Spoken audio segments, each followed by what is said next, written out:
નમસ્કાર, હું પ્રવીણ. ભૂલથી તમે ચોમાસામાં જો સુરત જાઓ તો તમને અનુભૂતિ થઈ જશે કે ડાયમંડ સિટી સાથે આને લેક સિટીનું પણ દરજ્જો મળવો જોઈએ. અને લેક સિટી કેમ લેક સિટી? કેમ કે છેલ્લા 2-3 દિવસથી હાલત એવી છે કે ગયા વર્ષની પણ યાદ અપાવે છે. કયો વિસ્તાર બાકાત નથી? ઘણી જગ્યાએ ગળાડૂબ પાણી છે, મંદિરો ડૂબેલા છે. નેતાઓ કેટલા પહોંચે છે તો એકબીજા પાર્ટીના કાથલા પકડે છે કાર્યકર્તાઓ ખાડીપુરમાં. એ વાત અલગ છે કે સ્થાનિકો કહી રહ્યા છે કે નેતાઓ 5 વર્ષે આવે છે, અહીંયા પીવાના પાણીના ફાફા છે. અને સુરત મહાનગરપાલિકાનું બજેટ આ વર્ષનું 9,600 કરોડથી વધુ. શું એ બધું જ પાણીમાં વહી ગયું? કઈ ગલી બાકાત છે? કયો વિસ્તાર બાકાત છે? ખાડી વિસ્તાર, પર્વત પાટિયા, આ તમામ જગ્યાએ શું આ પ્રકારની સ્થિતિ હોય? નુકસાનીનો અંદાજ તો લગાવો. સુરત મહાનગરપાલિકાના સત્તાધીશો, આ તમારા બજેટથી અનેક ગણી નુકસાની છે અને આ દ્રશ્યો ગવાહી આપે છે. ડ્રોન દોડાવો તો અંદાજો આવે કે શું સ્થિતિ છે અને કેટલા નેતાઓ પહોંચે છે. દર વખતે કરોડોના જે બજેટનો ખર્ચ થાય છે, શું દર વખતે આ જ રીતે પાણીમાં વહી જાય છે? સુરતના કાપડ ઉદ્યોગના વેપારીઓ કે જે લોકોને નુકસાન થયું, ઘણી જગ્યાએ દર્દીઓ હોય કે નનામી હોય, આ પ્રકારની પરિસ્થિતિમાં કાઢવી પડે. ઘણી જગ્યાએ અધિકારીઓ એક બોટમાં 6 લોકો ગોઠવાઈ જાય અને સેલ્ફી પાડતા હોય તો સ્થાનિક કમરડૂબ પાણીમાં આવીને એમ કહે છે કે સાહેબ, તમને અમારી પરિસ્થિતિ જોવા આવ્યા છો તો જરા બોટ નીચે ઉતરો.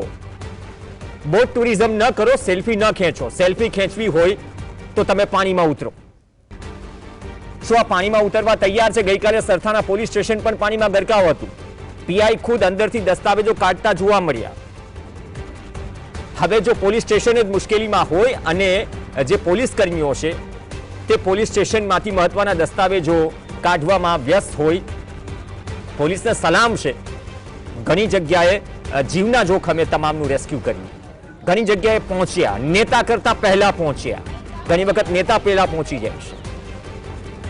તો આ પ્રકારની પરિસ્થિતિમાં જ્યારે આપણે એમ કહીએ કે સુરત આટલું હાઈએસ્ટ ટેક્સ પેયર છે, દરેક વ્યક્તિ ટેક્સ આપે છે, આ જરા આકાશી નજારો જોઈ લો. જમીન દેખાય તો ધન્ય ધન્ય. ઘણી જગ્યાએ કમર સુધી, ખભા સુધી પાણી છે. ખાડી વિસ્તાર તો છે જ એ પરિસ્થિતિમાં. તો ભૂતકાળમાં જે કંઈ પણ પૂરો આવ્યા, ગઈ વખતે પર્વત પાટિયામાં જે સ્થિતિ હતી અથવા અલગ અલગ વિસ્તારોમાં જે સ્થિતિ હતી, શું તેનાથી આપણે શીખી નથી રહ્યા? અથવા તો ખબર છે કે ચોમાસામાં આ પ્રકારની હાલત થવાની છે, તો પછી સુધારો કરવાની ક્યાં જરૂર છે? એવું નથી હોતું કે જાદુની છડી નથી હોતી કે રાતોરાત બધું જ બદલી જાય.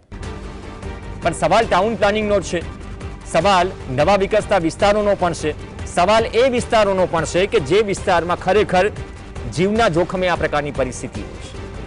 થર્મોકોલની સીટ ઉપર ગઈકાલે એક વ્યક્તિ આરામથી પગ પર પગ ચડાવી ફોન પર વાત કરતા પાણીમાં તરીને જતા હતા. કદાચ તેમના માટે મજાક મસ્તી હશે, પરંતુ આ મુશ્કેલીમાં પણ સુરતવાસીઓએ હસતા શીખી લીધું છે. ખબર છે કે દર વર્ષે આ પ્રકારની સ્થિતિ આવવાની છે. આ કાપડ ઉદ્યોગની સ્થિતિ, આમાં શું બચ્યું હશે તમે જોઈ લો. કારીગરો બેઝમેન્ટમાંથી તમામ જે બચેલું કાપડ છે કાઢતા જોવા મળ્યા. ગઈકાલના દ્રશ્યો છે અને સતત આ પ્રકારના દ્રશ્યો આવી રહ્યા છે. તો આ બધા જ જે નુકસાનીના દ્રશ્યો છે, સુરત મહાનગરપાલિકાના જે કોર્પોરેશનના બજેટ છે 9,500 કરોડથી વધુનું બજેટ હોય તો આ પ્રકારની સ્થિતિ. ધારાસભ્ય કુમાર કાનાણીએ પણ સ્વીકાર્યું.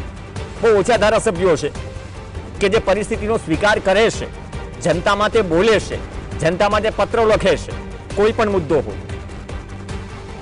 અમે પ્રયત્ન કર્યો કે તે જોડાય, પરંતુ સમહાવ કદાચ કવરેજ નથી, બેટરી લો છે, ફોન સ્વિચ ઓફ છે. નહીં તો ખરેખર પરિસ્થિતિ ખબર હોય. 2 દિવસ થયા, હજુ ઘણા વિસ્તારોમાં પાણી ઉતર્યા નથી. વરસાદની આગાહી છે, 1 જુલાઈ સુધી ભારે વરસાદની આગાહી છે. ખાડીના ડ્રોન દ્રશ્યો પણ ચલાવો, કેમ કે ત્યાં જે પ્રકારની પરિસ્થિતિ ઊભી થઈ છે, ન માત્ર પાણી પણ પાણી સાથે સાથે 170 નંબર જે ગટરના પાણી ભેગા થઈ જાય છે, એ ગટરના પાણી જે પરિસ્થિતિ ઊભી કરે છે, એ કદાચ તેમાં રહેવું 2 દિવસ સુધી રહીને બતાવે અધિકારીઓ તો ખ્યાલ આવે. અધિકારીઓ ઘણા સારું કામ કરી રહ્યા છે, એવું નથી. કુમાર કાનાણી આપણી સાથે જોડાશે પણ જોડાયા નથી. આપણી સાથે મહેન્દ્રભાઈ જોડાશે. મહેન્દ્રભાઈ આપણી સાથે જોડાઈ ગયા છે. મહેન્દ્રભાઈ, સ્વાગત છે આપનું. મહેન્દ્રભાઈ, ગયા વર્ષે પણ આ જ રીતે અમે પર્વત પાટિયાથી એક સ્થાનિક જોડાયા હતા અને એમને 3 પૈડાવાળી સાયકલથી બધી પરિસ્થિતિઓ દેખાડી હતી કે સાહેબ અમારી પરિસ્થિતિઓ જુઓ. સાહેબ 9,600 કરોડથી વધુનું સુરત કોર્પોરેશનનું બજેટ છે અને 2 દિવસથી જે દ્રશ્યો જોઈ રહ્યા છીએ અથવા ભારે વરસાદ પડે ત્યારે અમે દ્રશ્યો જોઈ રહ્યા છીએ, કઈ પ્રકારની સાહેબ પરિસ્થિતિ છે અને કેમ આ પરિસ્થિતિનો નિવેડો નથી આવતો અથવા તો રાતોરાત તો નહીં આવે પણ શું વિચાર્યું છે ત્યાંના સત્તાધીશોએ કે આવનાર સમયમાં ધીમે ધીમે કદાચ આનો ઉકેલ આપણે લાવવા તત્પર છીએ? સાહેબ આમાં એવું છે કે આ લોકોની ઈચ્છા શક્તિ નથી. ઈચ્છા શક્તિ હોય ને તો દરેક પરિસ્થિતિનો સામનો કરીને આનો નિકાલ લાવી શકીએ. આમાં બધો ભ્રષ્ટાચારમાં વીયું જાય તો આ લોકોની ઈચ્છા શક્તિ છે જ નથી. અમારે તો બહુ દુઃખ લાગે કે એટલી મોટી મહાનગરપાલિકા, સ્માર્ટ સિટી, એટલું બજેટ જાય ક્યાં? દર વર્ષે ખાડીના નામથી પૈસા ઉપડે છે, કટકી થાય, ડેનેજના નામથી કટકી થાય. ત્યાંના કોર્પોરેટરો દરેક વખતે વાયદા આપે ને મોટી સાહેબ અમારી સમસ્યા એવી છે કે લોકોને આખા ઉપર એ લોકો એવી રાષ્ટ્રભક્તિની પટ્ટી બાંધી દીધી છે કે જ્યારે સુરત મહાનગરપાલિકાના ઇલેક્શન હોય ને ત્યારે વાત કઈ કરે રાષ્ટ્રવાદની ને મોદીજીનું ફોટો બતાવે. જ્યારે એસેમ્બલીના ચુનાવ હોય ને ત્યારે રાષ્ટ્રવાદનું પાટું બોધે ને જ્યારે કેન્દ્રના ચુનાવ હોય ને ત્યારે રાષ્ટ્રવાદનું પાટું બોધે. એટલે જ્યાં સુધી માણસો અલગ અલગ જગ્યાના અલગ અલગ પ્રકારનું મૂલ્યાંકન ન કરે ત્યાં સુધી એ સત્તાધીશો લૂંટતા રહેશે. આ લોકોની ઈચ્છા શક્તિ છે જ નથી. આ માનવ સર્જિત પૂર છે. અગર ધ્યાનથી સ્ટ્રોમ ડ્રેનેજ લાઈનની સફાઈ થઈ જતી તો પાણી ન આવતું. ગઈ વર્ષે ખાડી સફાઈના નામના કરોડો રૂપિયા એ લોકો ઉઠાવીને ચાલુ કરી ગયા પણ ખાડી સફાઈ થઈ નથી. હવે અમારે કોનું કહેવે? અમારે કોઈ સત્તાધીશ સાંભળવા માટે તૈયાર જ નથી. ને બીજું કેવું છે, વધારે કોઈ આમ નાગરિક કોઈ કહેવા જાય તો એને ટોલ કરે, આને આપણે એક ઇમોશનલ ધમકીઓ આપે, એવો એક વાતાવરણ બનાવી દીધો છે. હું તો કહું કે એવું કોઈ સગું નથી જે એ લોકો ઠગ્યું નથી. પૂર પીડિત જેટલી પણ સોસાયટીઓ છે આ સોસાયટીઓમાં આ લોકોના કાર્યકર્તા તો રહે જ છે ને, પણ આ કાર્યકર્તાઓની હિંમત નથી કે તમે સત્ય બોલી શકો. અમારે કશું કોઈ જરૂરત નથી. અમારે પાણીની બોટલની જરૂરત નથી. અમારે કોઈ અવર જવર માટે ઢોર ડબ્બાની જરૂરત નથી. અમારે પાણીની પાઉચની જરૂરત નથી. અમારે ફક્ત ને ફક્ત આ સમસ્યાનો ઉકેલ લાવવાની જરૂર છે. અમને શરમ આવે કે 10,000 કરોડ જેટલું મોટું બજેટ સુરત મહાનગરપાલિકાનું હોય ને યાના સત્તાધીશો હસતા સફાઈ આપે. કોઈ સાંભળવા વાળું નથી ને ખરેખર આ યાની વાત ઉપર સુધી કેન્દ્ર સુધી પહોંચતી નથી. મોદીજીને ખબર નથી કે અમારે પાછળ પેલા એ લોકો ધુતારા એવી રીતે મત લઈએ ને આ લોકોને ઠગે છે. કોને કહેવાનું? મારે हमें तो एसएमसी और इन कॉर्पोरेटर ने लूटा, गैरों में कहा दम था. हमारा विश्वास वहां टूटा जहां भ्रष्टाचार खूब था. गलती हमारी है कि हमने इनको वोट मूल्यांकन करके नहीं दिया. हमारी अभी वर्तमान परिस्थिति एक ढोर के डब्बे जैसी है. उसके अंदर सबको अंदर डालो और इधर से उधर जैसे नदी पार करवाते वैसे पार करवाओ. और उसमें क्या है? ये तो असर ही नहीं ना. इनको तो आपदा में अवसर मिला है. गलती हमारी है कि हमने इस प्रजा ने बिना सोचे समझे वोट दिया. अभी मैं आपको वार्ड नंबर 18 की एक उदाहरण दे रहा हूं. 6 महीने पहले पेटा छूटनी थी साहब, और 6 महीने पहले पेटा छूटनी में हमारे यहाँ माधव बाग में एक बड़ा मंदिर है शंकर भगवान का. वहां पे जितनी पूर पीड़ित सोसाइटी है उस सोसाइटी वालों को सबको बुला के हमने मीटिंग की कि भाई अभी चुनाव है, इस टाइम इनका नाक दबाओ तो ये कोई इनको जवाब देंगे. तो ये क्या करते, पहले से अपने सेल्समैन उसमें वहां फिट कर लेते. फिर एक कोने से खड़े हो गए, साहब अब की बार तो मौका देना पड़ेगा, अब की बार एक जापान की टीम आई है. फिर दूसरा खड़ा होगा, नहीं साहब अभी क्या है, वो ऊपर वाले साहब को बात किया हुआ है तो कुछ ना कुछ तो निकलेगा. इनकी हाँ में हाँ कौन भरता है? जो एसएमसी से कटकी चाहता है या वहां से कहीं के लाभ लेता है. अन्यथा कोई इनके हाँ में हाँ नहीं मिलावे और ये लोगों को इमोशनल दबाते हैं. ये जनरल समस्या है और उसके बारे में खुल के कोई बोलेगा नहीं. जो भी बोलेगा उसका कल ही ये लोग जाके उसका गला दबा देंगे. રાજપુરોહિતજી એવા દ્રશ્યો પણ આવ્યા કે જે સ્થાનિકો છે જાતે સાફ સફાઈ કરી રહ્યા છે. નેતાઓ કેટલા ફરક્યા, એટલે કે નેતાઓએ આશ્વાસન આપ્યું આ પૂરની સ્થિતિમાં, નેતાઓ કયા કયા વિસ્તારમાં ગયા લોકો સુધી અથવા અધિકારીઓ સુધી? કેમ કે તમે ત્યાં છો, તમને વધારે અંદાજો હોય. અત્યારની પરિસ્થિતિ શું છે? સાહેબ કાલે મારો વિડિયો વાયરલ હુઓ તો ત્યાં મ્યુનિસિપલ કમિશનર શાલિનીબેન અગ્રવાલ ત્યાં આવ્યા તો આ લોકોની ટીમ પહેલાથી ત્યાં મોજૂદ.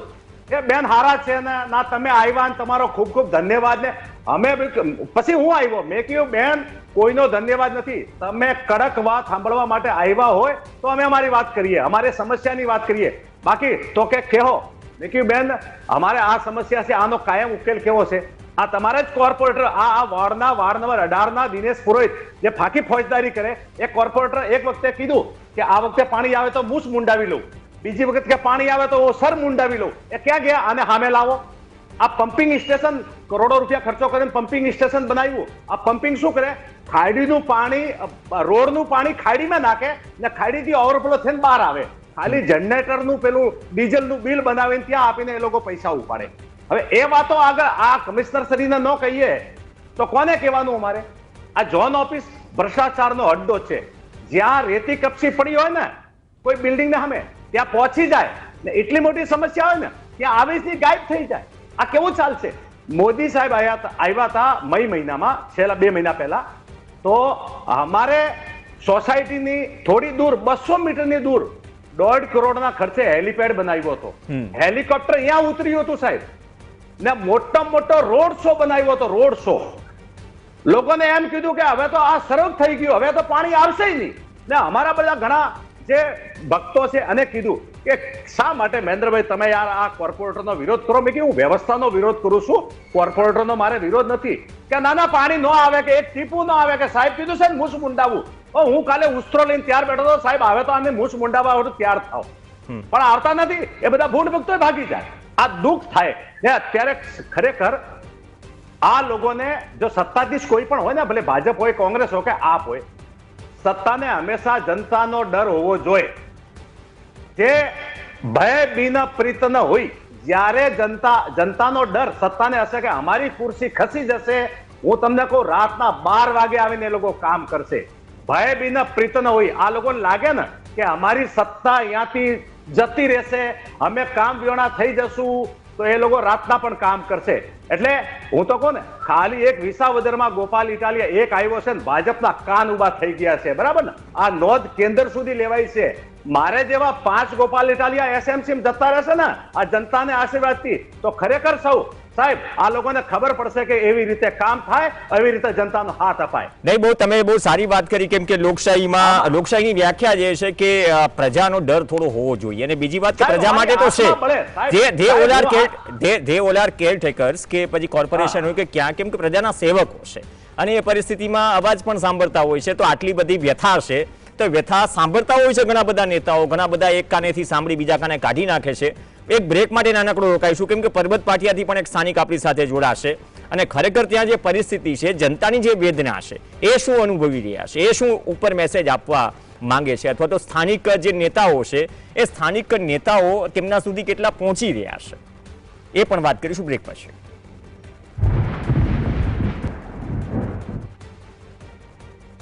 Welcome back. સિટી જે ડાયમંડ સિટી છે એને લેક સિટીનું બિરુદ મળવું ઘટે, કેમ કે એ પ્રકારના દ્રશ્યો દર ચોમાસે હોય છે. ચર્ચા આગળ વધારે આપણી સાથે મહેન્દ્રસિંહ રાજપુરોહિત છે અને બાબુભાઈ કલસરિયા પણ જોડાઈ ગયા છે. બાબુભાઈ કલસરિયા પર્વત પાટિયા વિસ્તારમાં રહે છે. બાબુભાઈ, શું સ્થિતિ છે પર્વત પાટિયામાં? તો ગયા વર્ષે પણ સ્થાનિકો સાથે વાતચીત કરી હતી. શું પાણી ઓસર્યું છે? કેટલો સમય લાગશે? શું હાલાકી? કેટલા વિસ્તારમાં પાણી છે? પ્રવીણભાઈ, જો અહીંયા તમને લાઈવ દ્રશ્ય બતાવું છું. જી. અને અત્યારે તમને મારો અવાજ આવે છે? જી, લાઉડ એન્ડ ક્લિયર. તમે વાત શરૂ રાખો. બસ, જો અહીંયા અત્યારે આ પરિસ્થિતિ છે, પાણી ઓસર્યું નથી, હજી ગાડી બાઇકો બંધ થઈ જાય છે, જો જાય છે ને અહીંયા. અને આ પરિસ્થિતિ છેલ્લા 48 કલાક થઈ ગઈ છે, છતાં હજી એની પરિસ્થિતિ છે. પાણી ઓસરતું નથી. અહીંયા આપણે કેમ તળાવ હોય, એક તળાવ બનાવેલું હોય, એ રીતે પાણી આમ અવર જવર થતું જ નથી, હમણાં ભર્યું રહે છે, ખાડા જેવું થઈ ગયું. અને આ દર વર્ષની સમસ્યા છે, સમજો ને. દર વર્ષે કેટલી સોસાયટીઓ આ પરિસ્થિતિમાં હોય છે? લગભગ વરાછાથી માંડી અને મારા અંદાજે આ લગભગ સમજો ને કે 10 ને 15-20 કિલોમીટરના વિસ્તારમાં આ પરિસ્થિતિ હોય છે. અને આમ સાઈડમાં સમજો ને કિલોમીટર દર વર્ષે આ પરિસ્થિતિ થાય છે, તો બધાને ખબર જ છે. અને આની કોઈ પણ વ્યક્તિ કાંઈ બધા વાતો કરી 5 ઇંચ વરસાદ પડે, 10 ઇંચ વરસાદ પડે ને આવી પરિસ્થિતિ થઈ જાય તો પછી આનો કોઈ મતલબ નથી. આ કઈ રીતે માણસો એમાં હાલાકી પડે, બહુ તકલીફ થાય છે. તો પછી સ્થાનિક નેતાઓ કોર્પોરેટરથી માંડી આ અંગે રજૂઆત તો ઘણી બધી થઈ હશે ને? આટલી બધી ચૂંટણીઓ આવે જાય છે, લોકો ચૂંટણી પ્રચારમાં આવે છે, સ્થાનિકો સાથે નેતાઓ વાતચીત કરે છે, વાયદાઓ આપે છે, વાયદા પૂરા પણ થાય છે, અમુક અધૂરા પણ રહે છે. એ બધું થાય છે, પણ પ્રવીણભાઈ વાસ્તવિકતા જો આ છે, વાતો જે કઈ થતી હોય છે એ બધું કાગળના ઓલા શેર જેવું છે. વાસ્તવિકતા હું તમને આજ બતા, હજી એક દિવસ પહેલાની હું તમને વાત કરું. 2 દિવસ પહેલા સાંજનો કયો રેડિયો વાયરલ કર્યો કે ભાઈ અહીંયા તો પાણી ઉતરી ગયું, બધું નોર્મલ થઈ ગયું, 90% પાણી ઉતરી ગયું છે. હજી 36 કલાક પહેલાની વાત કરું છું. ત્યારે તો પાણી હતું વધારે, તો અત્યારે આ પરિસ્થિતિ છે, તમે જોઈ શકો છો. આમાં કોઈ પણ પ્રકારનો કઈ સુધારો આ લાઈવ છે, આમાં કોઈ હકીકત આ છે. આમાં કોઈને કઈ થોડી નથી એવું લાગે છે. કોઈ કઈ જવાબદારી હવે પોતપોતાની જવાબદારીથી છટકી જાય છે. કોઈ નેતાઓ દેખાયા છે તમારા વિસ્તારમાં? દેખાય જો એ બધા અહીંયા આવીને ફોટા પડાવીને ચાલ્યા જાય. બીજું તો એને તો શું હોય કે બધે મત માંગવા ટાણે બધું કરવાનું, બાકી તો કોઈને કઈ. હકીકતમાં આ પેલા ભાઈએ કીધું ને એમ કે જનતાનો ડર જ્યાં સુધી જનતા જાગૃત નહીં થાય ને ત્યાં સુધી આ બધા હેરાન થવાનું જ છે. કેમ કે જનતા છે એનો કામ છે, કોઈ પણ સત્તામાં હોય એ ખોટું કરે તો એનો વિરોધ કરવો અને સારું કરે તો એનું સમર્થન કરવું, એ જ કામ હોય. એની ચાપલુસી કરવી કે એના આયા કરવી કે એની વાહવાહી કરવી, જનતા કરવા મળે એટલે એ હેરાન થવાની છે, તેને ભોગવવું જ પડે. જનતા જાગૃત નહીં થાય ત્યાં સુધી આ બધી પરિસ્થિતિ થવાની છે. ને 2 દિવસથી ટ્રેક્ટરના શોટ જોઈ રહ્યો છું, તો શું એ વિસ્તારમાં માત્ર ટ્રેક્ટર જ એક વિકલ્પ છે કે લોકો આવે ને જાય ટ્રેક્ટરથી? બસ આપણી પાસે વ્યવસ્થા છે તમારી વિકટ પરિસ્થિતિ? અરે ઓલા મ્યુનિસિપાલિટી વાળા ઢોર નહીં કરતા, જે આપણે રોડે રખડતા હોઈએ એ ટ્રેક્ટર માં લોકોને ભરી ભરીને બહાર લઈ જાય છે, પાછા લાવે છે, એવું બધું છે. અને તો લારીઓ વાળા આવે છે. ઢોરના ડબ્બામાં? મતલબ નથી ને. ઢોરના ડબ્બામાં?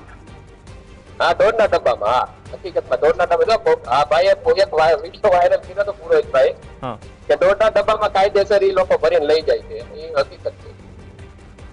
તો પીવાના પાણીથી માંડી ઘણી જગ્યાએ એવું છે કે સોસાયટીઓમાં ઘણી વખત તમે તો હવે અનુભવથી શીખી ગયા છો કે આ પ્રકારનો વરસાદ પડે થોડીક વ્યવસ્થા રાખવી, પણ જે રોજનું કમાઈને ખાનારો વર્ગ જે છે એને પીવાના પાણીથી માંડીને જે રોજે રોજનો જે ખોરાક છે અથવા એ લોકોની સ્થિતિ શું? એ લોકોને તો બહુ તકલીફ થાય છે ભાઈ. આ 3-4 દિવસ કામ બધું બંધ થાય, બાળકોને ભણવાનું બંધ થઈ જાય, પછી ખાવા પીવાની હાલાકી ઉભી થાય, અને મજબૂરી છે, બીજું કરી પણ શું શકવાના. અને ઘણા લોકો, હું તમને પ્રેમભાઈ એવું કહું ને કે આ તો અમુક વાત કરીએ, ઘણા લોકો હજી એવા એટલા બધા બ્રેન હોય છે એ એવું કે તમે ત્યાં રહેવા શું કામ ગયા? અરે 20% પાણીમાં સુરતનો વિસ્તાર છે, 20%માં તો રહેવા નથી ગયા. એ કોઈ સમસ્યાનું સમાધાન થોડું છે? એ તો તમારી ખોટી તમે ઓલું કરો છો એમ. વાસ્તવિકતા જે છે એની હારે ચાલો. આપણે રહેવા નથી એટલે કઈ ગુનો કર્યો છે. અચ્છા મહેન્દ્રભાઈ, તો પછી મહેન્દ્રભાઈ જે વાત કરી રહ્યા છે, ઘણી વખત આવા પણ સવાલો ઉઠે કે ભાઈ વોટર લોગિંગ વાળી જગ્યામાં રહેવા થોડું જોવાય, પહેલા ચેક કરવાનું કે વોટર લોગિંગ વાળી જગ્યા છે કે નહીં, કેમ કે તંત્ર ઉપર કોઈ ભરોસો નથી. પણ તો ટીપી મંજૂર કેમ થાય છે આ વિસ્તારમાં? શું શ્યોર નથી? મહેન્દ્રભાઈ, ટાઉન પ્લાનિંગ પરવાનગી જ ના આપવી જોઈએ.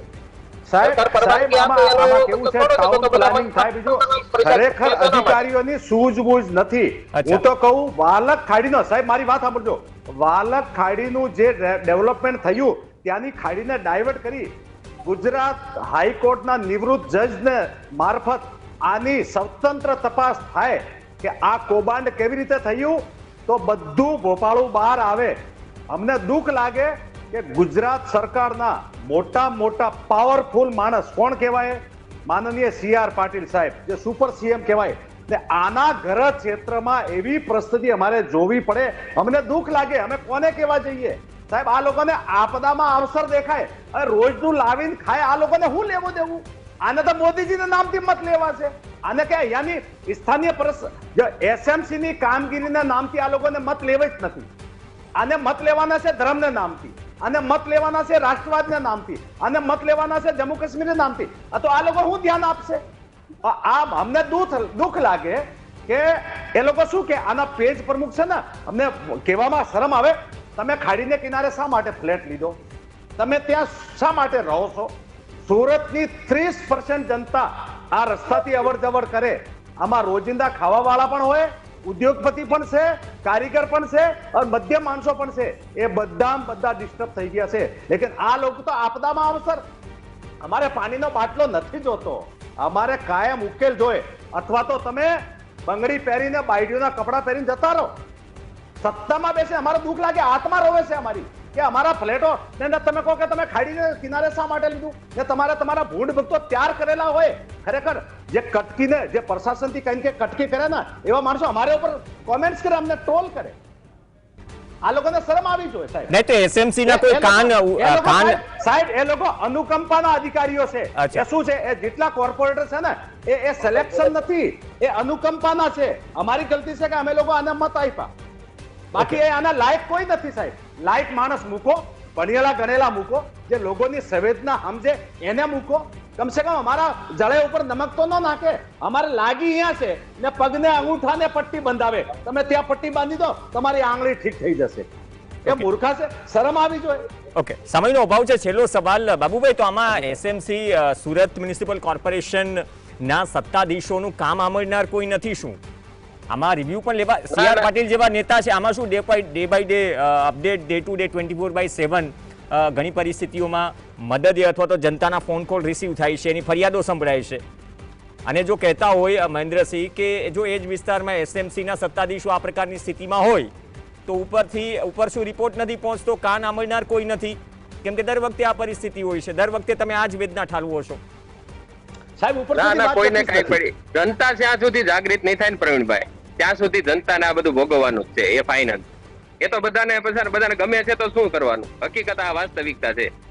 જયારે આવે તે હો ભજીયા ખાઈને મોજ ખાઈને ઓલા કેમ જે કઈ હોય બધો પ્રોગ્રામો કરીને સારી વાતો કરીને હવે વયા જાય છે, વાહવાહી કરી. બાકી હકીકત જે કરવાનું છે એ કોઈ કરતા નથી. વાસ્તવિક જે કરવાનું છે એ કરે, બધા પોતપોતાની જવાબદારી બધા સમજે તો આ સમસ્યાનું સમાધાન છે જ. તે કઈ મોટી સમસ્યા નથી. એમ એવું કોઈ કામ નથી જેમાં સમસ્યા નહીં ને એવી કોઈ સમસ્યા નથી જેનો સમાધાન નહીં.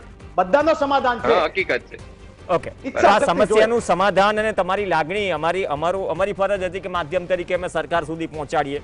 અને કલેક્ટરથી મારી અધિકારીઓ જે પહોંચ્યા છે અને તમે એમ કહેતા હોય કે નહીં આ પ્રકારની પરિસ્થિતિ છે, જો પેજ પ્રમુખ એમ કહેતા હોય કે શું કામ ખાડીની બાજુમાં મકાન લો છો, તો પછી સત્તા અને સાથે જ તંત્રનો સવાલ છે. તો ટાઉન પ્લાનિંગની જે નવી સ્કીમો છે જ્યાં તમે એ બાંહેધરી નથી આપી શકતા કે અહીંયા ગાડાડૂબ પાણી નહીં આવે, ત્યાં શું કામ વિકાસને મંજૂરી આપો છો? ઘણા બધા સવાલ છે. અમારો પ્રયત્ન હતો કે ડાયમંડ સિટી લેક સિટીમાં ફેરવાયું છે બધા જ વિસ્તારો. ઘણા બધા વિસ્તારોમાં જો એ પ્રકારની પરિસ્થિતિ હોય અને 2-3 દિવસ સુધી આ પ્રકારની પરિસ્થિતિ હોય તો ચિંતા વ્યાજબી છે તમામ જનતાના સેવકો માટે, તમામ સત્તાધીશો માટે.